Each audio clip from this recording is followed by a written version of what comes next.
y la convocatoria a esta sesión en formato de la fórmula Arria del Consejo de Seguridad de Naciones Unidas sobre Venezuela.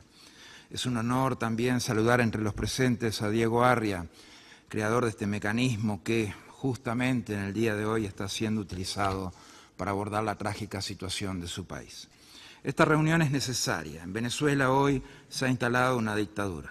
El país es gobernado por un esquema criminal con vínculos oficiales con el narcotráfico y que utiliza los medios del Estado para el tráfico de drogas y el lavado de dinero. Los opositores son encarcelados y torturados. Las manifestaciones callejeras de este año para reclamar libertades culminaron con más de 120 personas muertas a manos de las fuerzas de seguridad y más de 15.000 heridos. En un país rico que es una potencia petrolera mundial de primer orden, la gente carece de alimentos y medicinas. Se expanden las enfermedades, algunas ya erradicadas del país por años, difteria, paludismo, malaria. Tener una enfermedad crónica como diabetes ha significado condena a muerte de pacientes. Hace tiempo que dejó de existir la separación de poderes y el Poder Judicial no es más que una oficina dependiente del aparato represivo, al igual que el Consejo Nacional Electoral. Se usurpan, se inventan fraudulentos mecanismos autoritarios como la Asamblea Nacional Constituyente, instalada en 2017, sobre la base de un fraude electoral de más de 1 millón de votos. Imaginen ustedes que en sus países, cualquiera sea su sistema político, se agregaran fraudulentamente más de 1 millón de votos. Solo la nulidad del proceso es posible. En cambio, se han anulado las funciones de la Asamblea Nacional electa por el pueblo en 2015.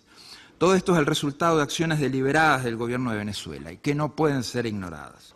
En un hemisferio de democracias, Venezuela se destaca por ser el único país integrante de la OEA que ha desmantelado el Estado de Derecho y ha convertido el autoritarismo en regla. Los derechos civiles y políticos son permanentemente avasallados.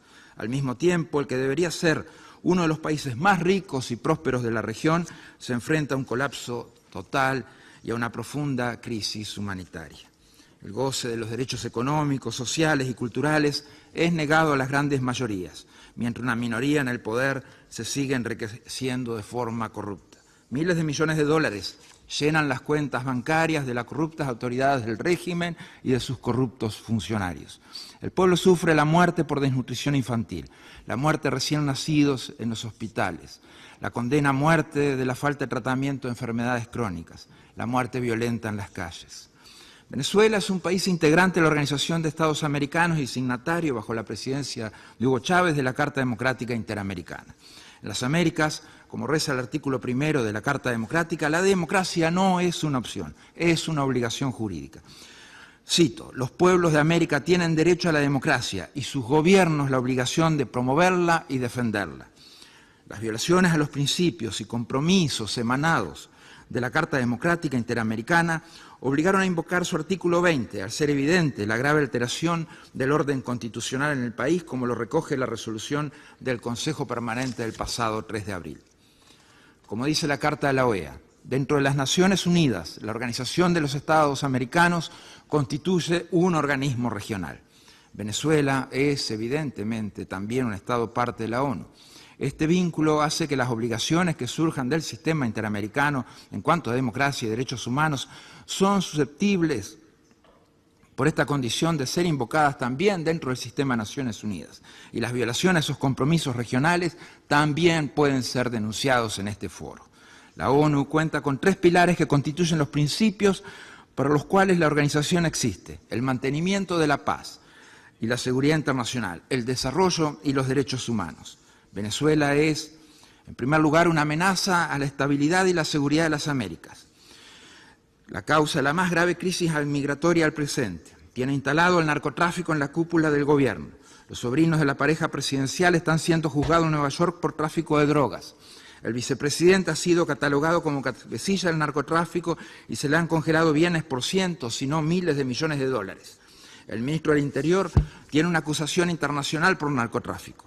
Generan lazos con redes criminales internacionales y grupos catalogados como terroristas, entregando pasaportes venezolanos a connotados delincuentes internacionales. Nadie debe elegir el camino de ignorar esta información. En segundo lugar, es un obstáculo insalvable al desarrollo, impidiendo al pueblo venezolano el acceso de los bienes y servicios más básicos, al generar la peor crisis económica de la historia moderna del país, en un contexto de corrupción en que los gobernantes cuentan con millonarios depósitos en el extranjero. En tercer lugar, es un violador serial y contumaz de los derechos humanos de su gente. Asesina, tortura, encarcela, censura, inhabilita o depone autoridades electas por el pueblo designados por procedimientos constitucionales. Ningún país de la OEA, ni de la ONU, ni mucho menos de este Consejo de Seguridad, cuya responsabilidad primordial es el mantenimiento de la paz y seguridad internacional, puede ignorar lo que está sucediendo en Venezuela, ni ser complaciente con la violación sistemática de los derechos humanos de su población. Cuanto más voces condenen estas acciones, más cerca estaremos de recuperar las libertades para los venezolanos. El silencio, las excusas metodológicas o procesales, las ausencias, el lenguaje neutro o condescendiente y mantener callada o descalificar las denuncias son de las principales causas para que el régimen venezolano aún torture, asesina, persiga y tenga presos de conciencia. No existe argumento político, jurídico o económico que justifique ir de la mano de los asesinos y de los torturadores. La realpolitik, mal entendida a la hora de evitar las condenas y las sanciones, se transforma en imoralpolitik. El régimen ha demostrado repetidamente que su único interés es utilizar la fuerza y los recursos del Estado y del pueblo para perpetuarse en el poder y preservar sus privilegios, y que está dispuesto a utilizar cualquier medida para lograr ese objetivo. El régimen de Caracas presenta una amenaza constante para la prosperidad, la salud y la vida de sus ciudadanos, así como significa un factor esencial de desestabilización social y política en la región. Miles de ciudadanos han sido detenidos arbitrariamente, la mayoría sin juicio, han sido llevados ante tribunales militares, han sido atacados, golpeados, torturados. El pueblo venezolano merece recuperar sus derechos y sus libertades. Esta es tarea del pueblo de Venezuela, pero es responsabilidad ineludible también de la comunidad internacional trabajar para ese fin. Es hora de tomar las medidas necesarias para enfrentar la crisis sin precedentes que atraviesa Venezuela y contribuir a restaurar el orden constitucional. Como ser, en primer lugar, seguir insistiendo sobre el cabal cumplimiento de las recomendaciones que he formulado en 4 informes sobre la situación en Venezuela, la anulación de la Asamblea Nacional Constituyente, el cese inmediato de la represión, la liberación de todos los presos políticos, el fin de la tortura, un calendario electoral integral incluyendo elecciones presidenciales que asegure la celebración de comicios libres, justos y transparentes con observación internacional de la Unión Europea y la OEA, las 2 organizaciones internacionales con mejores capacidades en ese sentido. El retorno al orden constitucional con el pleno respeto a la separación de poderes, la apertura de un canal humanitario. En segundo lugar, apoyar la institucionalidad democrática venezolana, como la Asamblea Nacional y la Corte Suprema Legítima, el TSJ, que se encuentra hoy en el exilio. En tercer lugar, son necesarias sanciones cada vez más severas dirigidas contra el régimen y contra los integrantes del régimen responsables de violaciones de los derechos humanos o que están involucrados en la delincuencia organizada transnacional, así como contra quienes han atentado contra la democracia.